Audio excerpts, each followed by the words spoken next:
में कार्य करते हुए एक देश के प्रथम राष्ट्रपति बने। हमारा जो देश है वो विश्व गुरु कहा जाता है।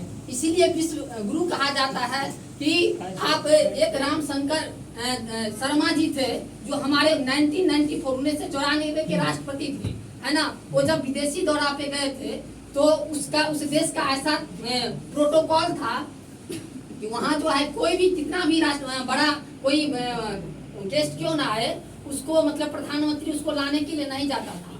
लेकिन जब हमारे रामदयाल शंकर शर्मा जी वहाँ गए तो उनको एयरपोर्ट पे गए लाने के लिए, और जब वहाँ से मीडिया वाले उस प्रधानमंत्री से पूछा गया कि आप उनको लाने के लिए क्यों गए, तो उन्होंने कहा कि देखिए जब हम यहाँ इंडिया में पढ़ते थे तो हमारे प्रोफेसर रहा करते थे, मतलब हमारे प्रोफेसर थे, इसीलिए गुरु को सम्मान के लिए हम वहाँ गए और वहाँ उन्होंने प्रोटोकॉल को तोड़ा। और उसके बाद 1994 के बाद अभी तक कोई ऐसे प्रधानमंत्री जैसे हमारे अभी वर्तमान प्रधानमंत्री जो विश्व के अपने टॉप स्थान पर है नरेंद्र मोदी जी, वो भी जाते हैं तो वहाँ पर उसको उतना सम्मान नहीं दिया जाता था जहाँ उनको वहाँ मिला था। क्यों? क्योंकि वहाँ क्या थे, उनके गुरु थे। इसीलिए हमारा देश विश्व गुरु कहा जाता है ना।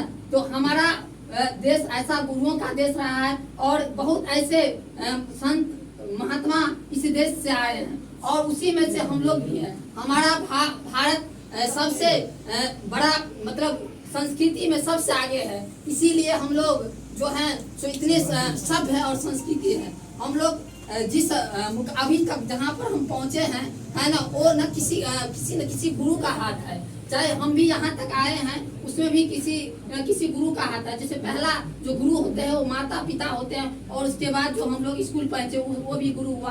तो मैं उन सब गुरु को और जो आप लोग के भी गुरु हैं जो आज जहाँ से आप लोग यहाँ तक आए, उन सब गुरुओं को मैं प्रणाम करता हूँ कि उन्हीं के बदौलत मैं यहाँ आया हूँ। तो आप लोग बहुत ही अच्छा मतलब संस्कार के साथ आए हैं, बहुत ही अच्छा कुछ दिखाए हैं।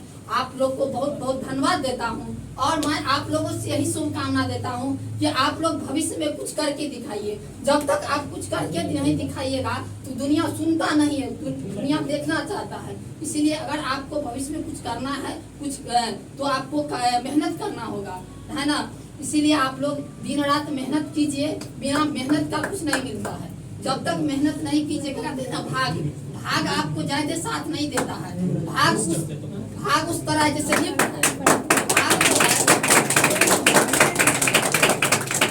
भाग को कोसते हैं, भाग लिफ्ट की तरह है। लिफ्ट जानते हैं ना, लिफ्ट वो रास्ते में कहीं भी छोड़ सकता है, लेकिन मेहनत उस सीढ़ी के समान है जो सीढ़ी पर चढ़ने में आपको कठिनाई तो होगी लेकिन आपको वहाँ मंजिलों तक पहुँचा देगी। इसीलिए मेहनत जब तक नहीं कीजिएगा तब तक आपको कुछ नहीं मिलने वाला है, क्योंकि मेहनत करने ही वाले आगे बढ़ते। जैसे हमारे एपीजे अब्दुल कलाम एक साइकिल पर पेपर बेचा करते थे, उसका बैकग्राउंड बहुत अच्छा नहीं था लेकिन वो कहाँ तक पहुँच गया, वो अपने मेहनत के बदौलत पे पहुँचा। जो भी हमारे देश के बड़े महापुरुष हुए या जो भी बहुत बड़े नेता हुए वो वैसे नहीं हुए, काफी मेहनत किए हैं। इसीलिए अगर आप लोग मेहनत कीजिएगा तो ऐसा नहीं कि असफल होइएगा, एकदम सफलता निश्चित मिलना तय है। इसीलिए आप लोग जहाँ तक हो मेहनत कीजिए और कुछ करके दिखाइए, अपने समाज का, अपने माता पिता का और अपने गुरुओं का मान सम्मान बढ़ाइए।